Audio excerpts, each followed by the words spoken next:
Thank you very much for the opportunity to be here. And I will go quite quickly through these slides. I will talk about the concepts of human security and the concept of resilience and the concept of forced migration, and bring them together. I hope to bring them together.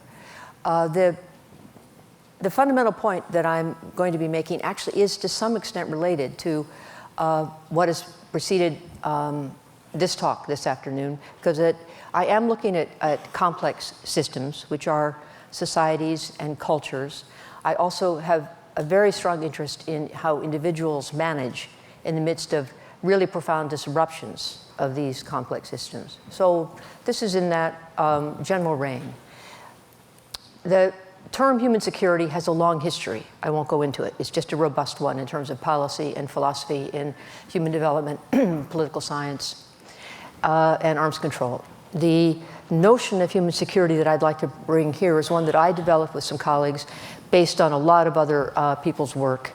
And I'm looking at the ways in which you can promote health and well-being through time in the setting of war and disaster. And so we're incorporating work that others have done and come out to this point that a lot of problems with development after disasters or after major war or conflict is that people don't realize you can't begin immediately with the populations that has experienced these severe crises and shocks and begin development.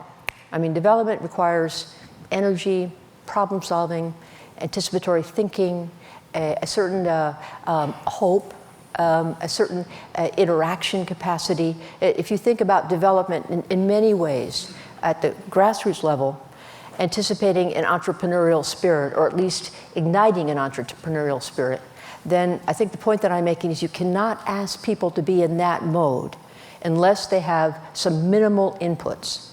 So the notion that we begin with is the minimum input, which is food, a little bit of security so you're not going to get attacked every night, a sense of sanity around resources like water and sanitation, and the fact that you have shelter. You have one place you can go to every night and sleep through the night.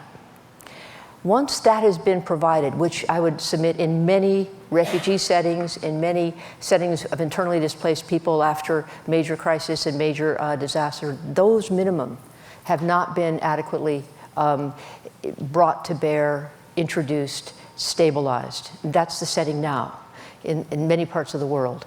All of these people who are in displaced settings do not have adequate food, shelter, water, and a minimum sense of security that allows them to sleep through the night. But let's say you provide that. Then we can talk about human security. And there's where I'm beginning to say we look at three essential elements that are core attachments. An attachment to yourself, sense of home, an attachment to your community, a positive attachment to your community, and a forward-looking positive sense of the future. These are the essential elements of what make individuals and populations secure. In the bundle of home, it includes a sense of self, but it also is your immediate family, your sense of the environment you're in, the night sky, the breeze coming through the forest at night when you're listening. There's a particular way in which if you were just to close your eyes now and think of home, something comes up. And if you're lucky, it's a sense of home that you can actually find access to now. Or if it's not the home that you think of, you have a home that the second thought is where you are now and it's adequate. Community, we use the word positive sense because in many, many wars that are communally based, and that is a large number that we have now, people can get negatively attached to their community. That is, good guys versus bad guys. We belong to ethnicity, a religion, a form of life, a social stratum, and there are others that actually we're excluding from our community. Here I'm speaking about a community that's built on trust, where you can go down the street and put your shoes at a place where a man has a sign out that says cobbler. You don't know him. He's not related to you. He's not part of your ethnic community. But he is in the town. He's got a shop sign. He's out there. He says he's a cobbler. So you bring your shoes that need to be rehealed. And he says, okay, and he gives you a little slip. Come back in a week. Wait, $12. You come back in a week. You hand him the slip. He gives you the repaired shoes. Pay $12. That's it. That transaction that begins with this sense of wandering down the street or the village, the sense of stability about this man means what he says, the regulation, the law, the community that lies behind it, that's what I mean about a positive sense of community. It works. One of the things about that movie about Hancock Bank in Mississippi is that everything was disrupted, but people were still in their place. They still had a sense that the Hancock Bank might be available to them. And what that Hancock Bank did was to reaffirm the sense of community. And it could be recreated very quickly. And it's a marvelous story. But in the human security mode, where I would put that is it reinforced this essential sense that you don't have to know people. You can rely on processes, and your sense of being there and being able to work through daily life is actually retethered and reaffirmed. And then the last point is a positive sense of the future, or you could say hope. We see in many societies that are disrupted by poverty, tremendous internal turmoil, certainly by forced migration, people who are very high risk takers. It's usually youth, but it can be others as well. But it's, take Nigeria. In the 1990s, there began to be late 1980s and a profusion of these incidents in the 1990s, where around the oil delta region, people would desperately poor people, displaced despite the massive amounts of oil that were being extracted, and very poor because they were not part of the bounty that was going to the developed world. They would tap the pipelines that were going from the oil fields out to the delta and then onto the ships. The problem is these pipelines were not oil pipelines. They were gasoline pipelines. So just a little bit of a crack in that pipe would ignite a spark. Huge balls of flame would come up. And people often, and that's what was amazing to me, often 500 people would die at once in this fireball. There'd be 6 months hiatus somewhere else along the pipeline. Somebody else would tap it. They'd be tapping it to get gasoline. But if they did it in any incorrect mode, in any mode that would create a spark, they were at very high risk for burning to death and having all the people gathered around them burn to death as well. That's a high discount rate. That's a foreshortened sense of hope. That's not trusting in the future. There's a story that I heard from a very old humanitarian. He's now dead. He was working in the Cambodia-Thai border right at the end of the Pol Pot regime, and people were returning from the camps and from the prisons back into Phnom Penh, Cambodians who'd been completely traumatized and oppressed by the 4.5 years of ghastly killing that Pol Pot had introduced. And the development community was trying to recreate a capacity for people to earn a living and get back on their feet. So he was involved in asking a group of women to plant fruit trees. And they began to gather around and dig holes. And then one of them said, how long is it going to take for these trees to bear fruit? And he said, well, usually fruit trees in good weather, and if they're not pests, it will take somewhere on the order of 6 to 12 years, depending upon the tree. And to a woman, they refused to go forward. They said, 6 to 12 years. We have no idea the world's going to continue. We're bound to be dead. They didn't want to do that. This is the point about a trajectory. There are ways to measure it. But my core argument here is that human security is home, community, and a positive sense of the future. And that if you give this platform, then people can move forward. Here is a photo that I took on the Darfur-Chad border in May 2003, before the war crossed the border into Chad. And as you can see here, this woman is poor.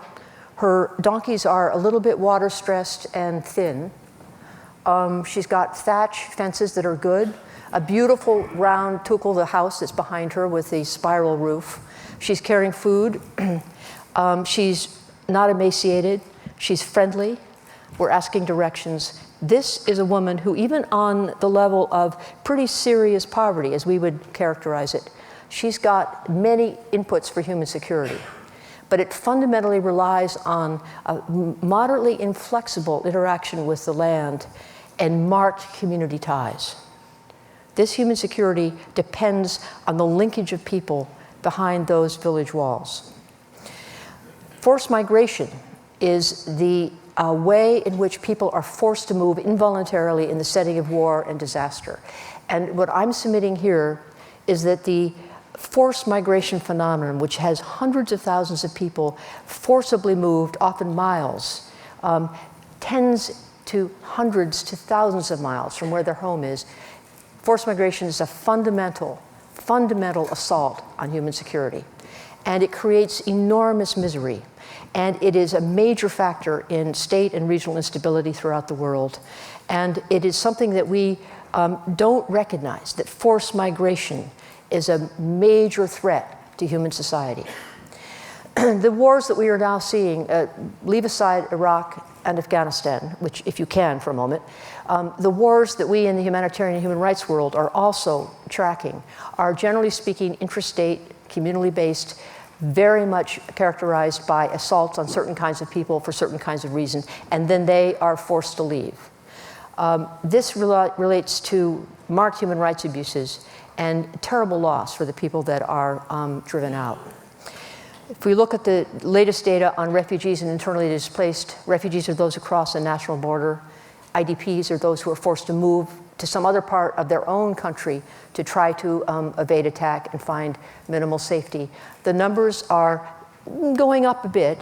They've been fairly stable for at least the last decade. They're now about in the range of 40 million people who are either internally displaced or refugees, according to international definitions. That's important. You notice that every year the number fluctuates a bit. The point to make behind this, if you give it a 3D look, is that these people now, the mean length of stay in refugee camps is 17 years. They don't go home. So I'm going to trace war and migration in Darfur over the last years of its time, 2003 to the present. We have about 4 million people who have been internally or externally displaced. They're starting to go back. A village that was stable. It looked a lot like that Darfur Chad village. This is from satellite, this is from helicopter. Pre-attack, Janjaweed attack, post-attack, leveled. Everything burned, everything destroyed. All of the buried money, all of the buried paper, all of the stored dried tomatoes, all gone. Women fleeing an attack on their village. You could see their easy pickings for the Janjaweed to follow. Those that were within about 50 miles of the Chad border, getting through the harsh territory, they could arrive as refugees. People waiting to see if it's their friend from their community, anybody they know, anybody they lost as they ran. Villagers who've come from Darfur in minimal places in the refugee camps, stabilized but not secure. This is the map in 2004 or 5 of internally displaced and refugees. This is a miserable camp at its start. It ran out of water, they had to move it. Very tough conditions. The point being that the life in Darfur was pulverized by this war. And it wasn't because the people weren't tough. It wasn't because they'd learned to live in one of the harshest environments on earth. It was that they were forced to move, leave, communities destroyed, and the assets of daily life that they'd had before were completely obliterated by the attacking parties.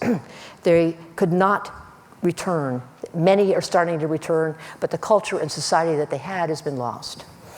So the point I'd like to turn to now briefly is resilience, because it's a really interesting topic, and you've seen it described in a number of different ways. What I'd like here is to speak of it from the standpoint of people I have interacted with and its relationship to human security.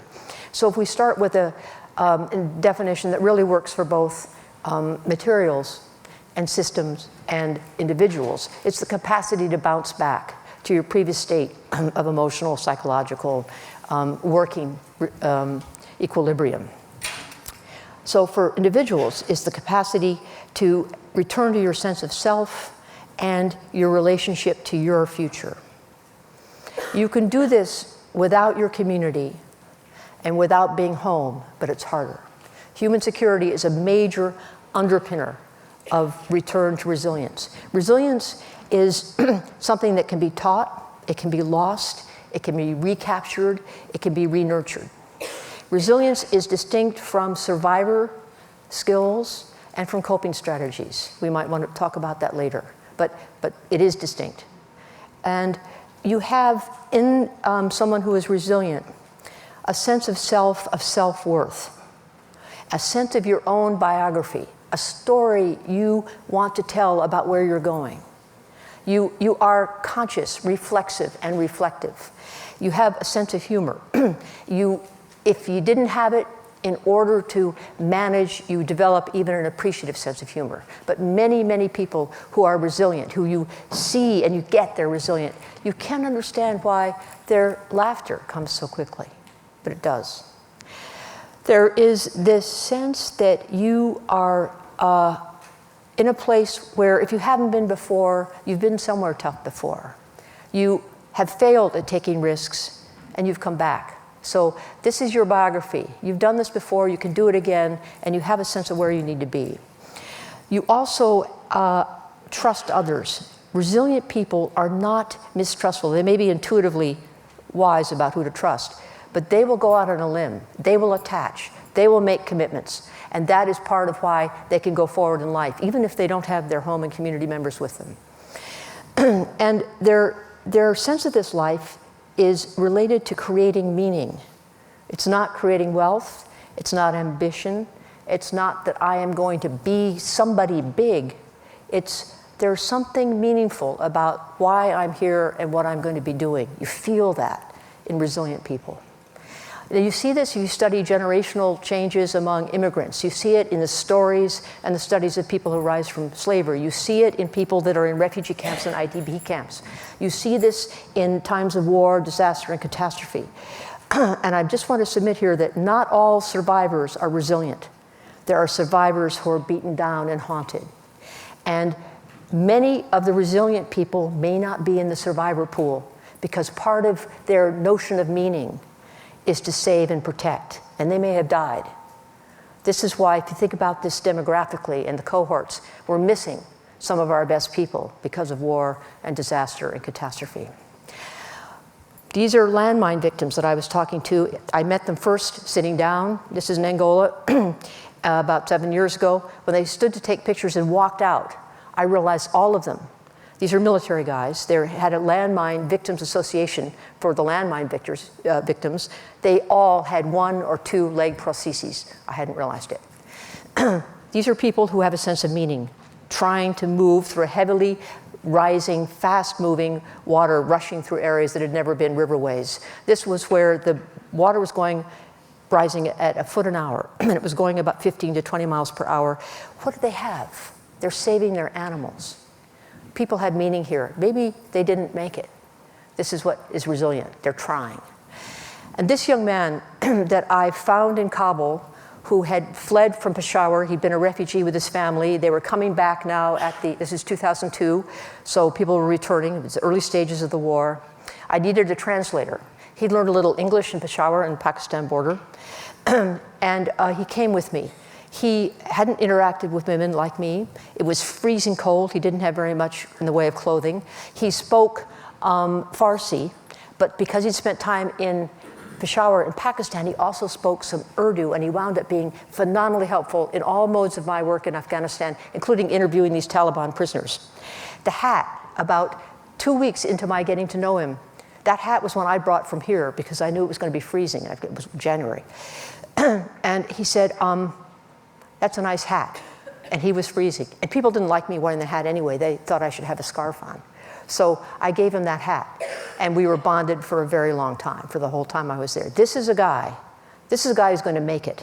He's got a sense of what he's about. He's got skills. He has a capacity to trust, because to ask a woman for help was a trust. And it is this kind of person that war and disaster molds and kicks up. But I would submit that in general, we can't count on this sort of chance occurrence of people managing to survive and being resilient. We are losing large numbers of extraordinary people every year, and cultures, once completely erased, cannot be returned to a state of recovery.